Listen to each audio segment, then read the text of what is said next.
have a confession to make. Sometimes when I read my Bible or church history, I tend to read them with what I call my Bible glasses on. Whether it's reading biblical stories of miraculous military victories or healings or historical accounts of massive spiritual awakenings that brought thousands into the kingdom of God in a short time, I sometimes read them through lenses that say, yes, I believe that happened. Then, you get what I'm saying?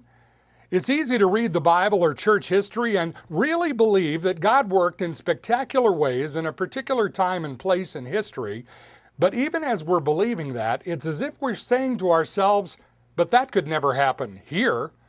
Not now, not in my world. It's as if the God we worship today is somehow less sovereign and less powerful than the God of history. Maybe it would help if we understood that God has brought about mighty revivals within the lifetime of most of us watching this program.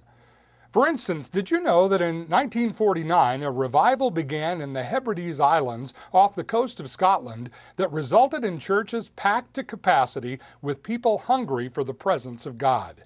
At one point, a crowd of people gathered around a police station, crying out to God for mercy, and many were saved without ever having heard a sermon.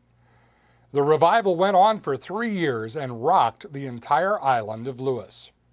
Then, just over 40 years ago, revival came to the western provinces of Canada, where again hundreds of churches were transformed, thousands of Christians got right with God, and thousands of lost people were mightily saved.